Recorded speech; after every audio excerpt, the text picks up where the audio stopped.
And we're rolling. So, hello. It is Tuesday, which means time travel fiction Tuesdays. I'm trying to get back on schedule with these. It's a bit crazy starting 4 sets of readings every week, but I will try keeping a bit longer. So sorry if there haven't been ones before, because it's not been time or I've been away. Okay. Again, I'm going back to not editing the audio very much. I will improve it. I will improve the quality. So if you listen to the audio on the podcast version, on your podcast app or on Substack, you will find that it's better quality slightly than in the video. Because that's just, I do some processing on it to improve it and remove noises and make sure the dialogue's okay and everything. But otherwise, if I make a mistake, I'm just going to have another go at it. So it's recorded as live. So we are on Trespass, the first book in the Darkening Stone series, and you should be able to find the ebook on all retailers now. That's where I want it to be, out in the world. So libraries and all your retailers, so Kobo, Smashwords, Nook, all those jolly places. Apple Books, of course. Not Google Play Books at the moment because they're a pain. But anyway, maybe soon. But loads of places. And it will soon be on my own store again. So, my new podcast hat as well. With the roll of vinyl is vinyl. Which, carrying on from where we left off. The chapters are short, so I will crack on. We are now on chapter 14, 2010. Behold, she said in a put-on, wavering voice. She held out her arms in mock worship. The black stone of Scadderston. I took a sharp breath. I guess I hadn't seen it before because of the grass on the bank, but now that I stood over it, it was so obvious, so imposing. I was amazed as I could have missed it. It didn't seem like the sort of thing you could hide. The stone lay flat on the top of the bank, embedded into the ground, and it was perfect. It was an oblong about 2 meters long and 1 meter wide, and every edge was straight and true. And there was something special about its size and shape. It wasn't that it was pleasing to look at. If anything, it was quite ugly. But it was somehow satisfying. It's so precise, I thought, so carefully made. How long had it been there? It seemed incredibly old, but there were no chips or cracks. Its surface was smooth, its edges sharp, and through its thin covering of dust and grime you could see the stone really was pure black. Well, she said, what do you think? I'd almost forgotten she was there. I looked at her dumbly for a second. Wow, I breathed. What the hell is that doing there? She laughed and said, Ooh, you have a way with words. No, I'm serious, I said. It must have taken ages to carve that. All that effort. Why leave it up here on a ledge where no one can see it? She gave me a look. Maybe it was meant to be kept hidden, kept secret. But why? Why make it in the first place? She raised a dark eyebrow. Typical boy, she said. Who said it was man-made? Huh, I said. I didn't like the way she'd said boy. Typical girl, I felt like saying, always making everything into a fairy story. But I hadn't climbed all that way to have an argument with her. I hadn't even found out her name yet. So I took a breath and tried to smile. Well, for one thing, I said, there's no way it could be natural. It's just too perfect. And for another, it looks like But it isn't, she said. I tried to keep the irritation out of my voice. Isn't what? I said. I know what you're going to say, she said. Everyone thinks that at first. Go on then, surprise me. It isn't a gravestone. She smiled at the look on my face. She was right, of course. That was exactly what I'd thought. The last time I'd seen slabs of stone lying on the ground like that had been in a graveyard covering the dead. I shuddered. What makes you so sure? I said. Because it's not just lying on the top, she said. It goes all the way down, through here. She swept her hand across the side of the grassy bank, which was at least 1/2 meter high, maybe a little more. How do you know that? Probes, she said.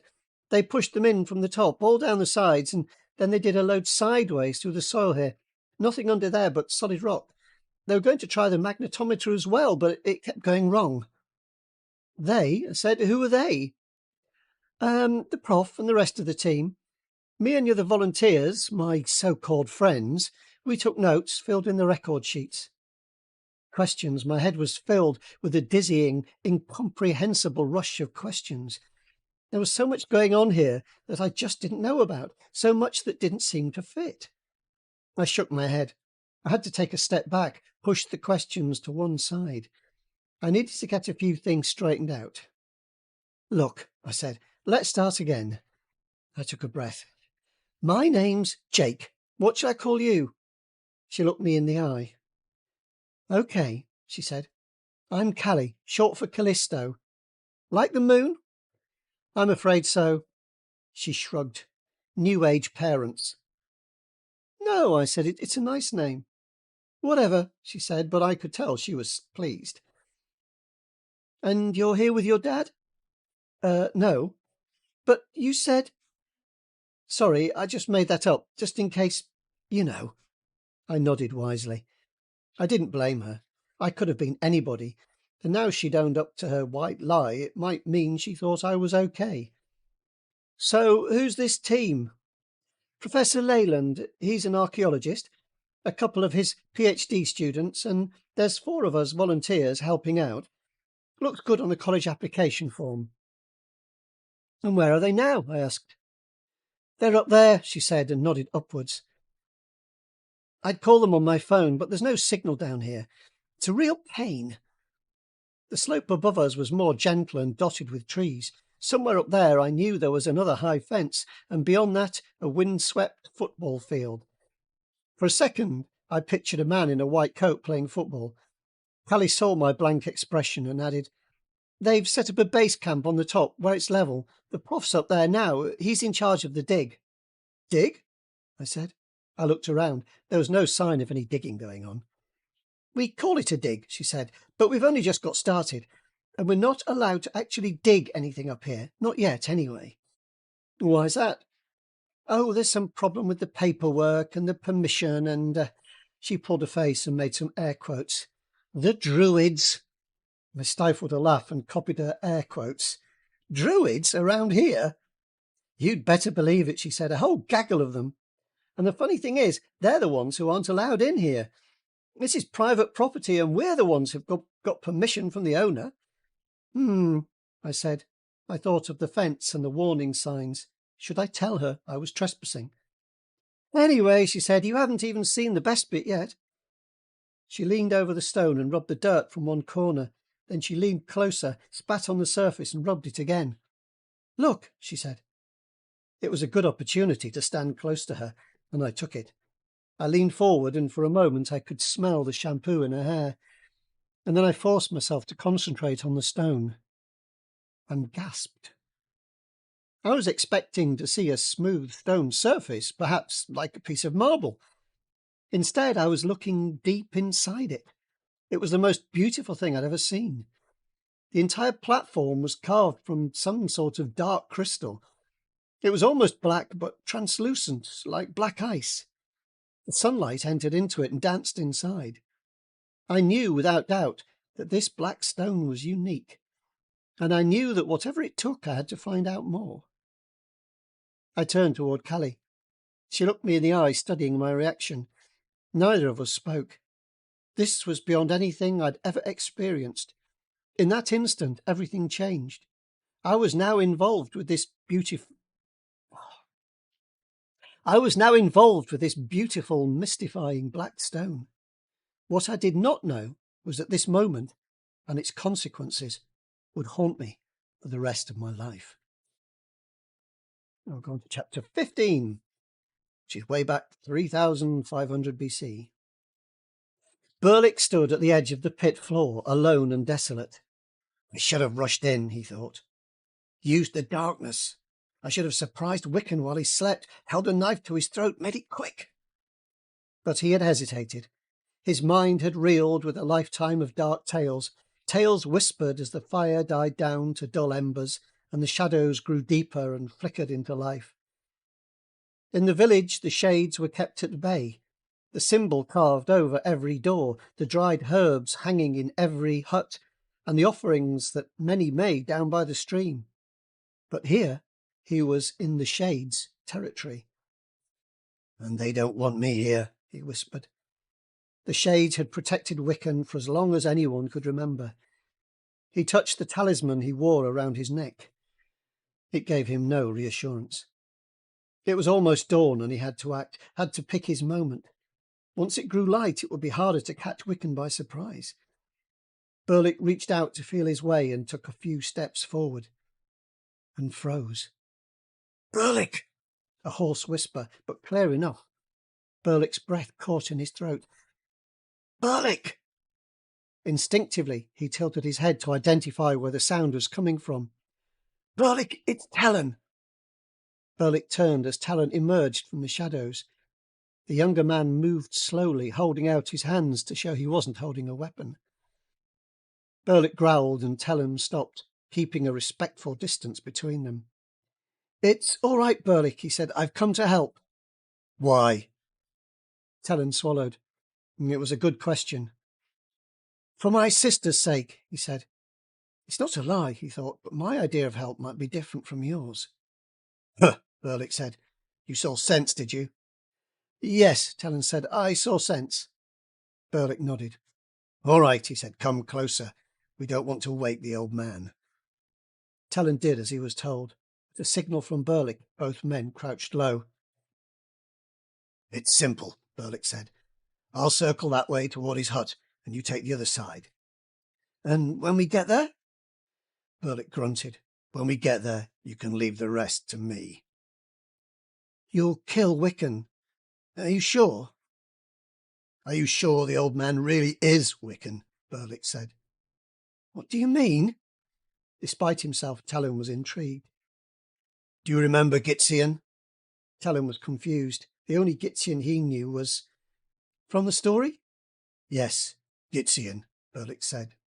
"The greedy old man, that's right." "Right. I know the story," he said. Of course he did. It was a popular tale. Gitzian wanted power so badly he called on the Shades for help, but they overwhelmed him. An evil shade possessed him and caused mayhem and misery in his village. It was up to Bealdor, the hero of this and many other tales, to drive the wicked shade from the world of men and back to its own domain. There was only one way to do this. He had to destroy the possessed body that had once been Gitzian. This was not murder, but mercy. Poor Gitzian's spirit had already been cast from his body, but it could not rest. While his body lived, his soul could not be admitted to the shade world. It remained trapped and in endless torment. Burlick said, "What if Wiccan is like Gitzian?" Talon rubbed a hand over his eyes. "But Burlick," he said, "Gitzian, that's a story. He isn't real." But Burlick wasn't listening. "What if Wiccan is possessed? What then, eh?" Talon could hear the feverish edge to Burlick's voice. It worried him, but he didn't want to get into an argument just now. He needed time, and he needed Burlick to think they were working together. He said, "Burlick, if Wiccan is possessed, then killing him would be a mercy. But..." Burlick didn't let him finish. In one movement, he was close to Talon. Even in the shadowy gloom, Talon could see the glint in Burlick's eyes. "But what? That you see? It explains everything. Skimrian, the stream dwindling away, the sickness, everything." Talon stood his ground. "I was going to say, if Wiccan is possessed, then we had better not rush in. We'd better see what we're up against." Burlick ground his teeth together. "You're afraid," he spat. "Afraid of what everyone will say." "No, not afraid. Cautious. When you hunt, do you just charge in and hope for the best?" He paused, but Burlick did not reply. "Or do you stalk your prey? Do you use stealth, cunning?" "All right," Burlick said. "What do you think we should do?" "We watch. We see where he goes and what he does. And if we see him up to no good, then we will know what to do." Burlick grunted. He drew his knife and held it in front of Talon's face. "I already know what to do," he hissed. For a second, Talon wished he had not come, but then Burlick sniffed and put his knife away. "But you are right," he said. "We watch." Talon relaxed a little. "We should go one at a time," he said. "You wait here. Find a place to rest. I'll go first." "Why should you go first?" "Because, Burlick, I'm the better stalker. The way you blunder about, he'll spot you too soon." Burlick growled.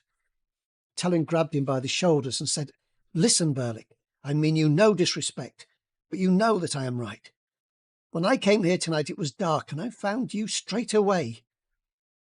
Burlick pushed Talon's hands from his shoulders. "You followed the path, that's all," he grumbled. He stared at the younger man. Talon stood his ground. "All right," Burlick said. "You go ahead. I'd rather wait here. But don't be too long." "Yes," Talon said. "I'll be back soon." He glanced around, already looking for the best way to take. "I must go quickly," he said. "It will soon be daybreak." "Yes, go now," Burlick said. "I'll be waiting near here. I'll watch for you.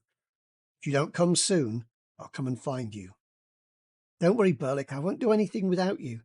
This will be your kill." Talon turned and stepped away. Burlick watched him leave.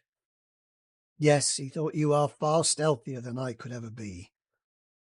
With scarcely a sound, Talon slipped into the shadows. A heartbeat later, Burlick lost sight of him altogether. He retreated from the edge of the pit floor. There were a number of loose boulders scattered around. Burlick selected the largest and squatted down behind it, leaning his back against the cold stone. Now there was nothing for him to do but wait and plan for the moment when he would watch the life fade from Wickham's eyes. And although the chapters are short, well, the next one's really short. I'm going to crack on and do chapter 16 because we're going to go back to 2010. "So what do you think it is?" I asked. "Ah," Callie said, "that is the big question. What do you want it to be?" I was still close to her, leaning over the stone. I looked her in the eye. Her pupils were wide, glinting with mischief. In a movie, I would have kissed her. But I wasn't in a movie, and I wasn't sure if she was teasing me or flirting with me. Instead, I said, I don't know." I think I blushed. She looked away, smiled to herself. I took the opportunity to step back and brush some of the dirt and bits of dead leaves from my shirt. "Sorry," she said. "I was just, I didn't mean to." I frowned as if I didn't know what she was talking about. It's all right. I just, anyway," I said, changing the subject. "You must have some ideas, some theories." Callie nodded. "Oh, yeah, there's theories, all right. Lots of them. Shrine, altar, monument, navigation, waypoint, celestial calendar. Take your pick." "Or it could be," I said, as though I just had an inspirational idea, "an amazingly expensive bench." She laughed. "You're funny," she said. "No, I'm serious," I said, hamming it up for all I was worth. "They'd pay a fortune for a set of these in the new mall." "Yeah," she said, joining in. "Stylish, elegant, and above all, vandal-proof." We shared a smile. We shared a smile. I'll be okay, I thought, as long as I don't push my luck. "Seriously, though, we don't know what it is," she said. "We don't know how it got up here, where it came from. We don't even know how old it is." "Can't you use carbon dating?" I asked. "Not carbon dating. That's really for organic materials.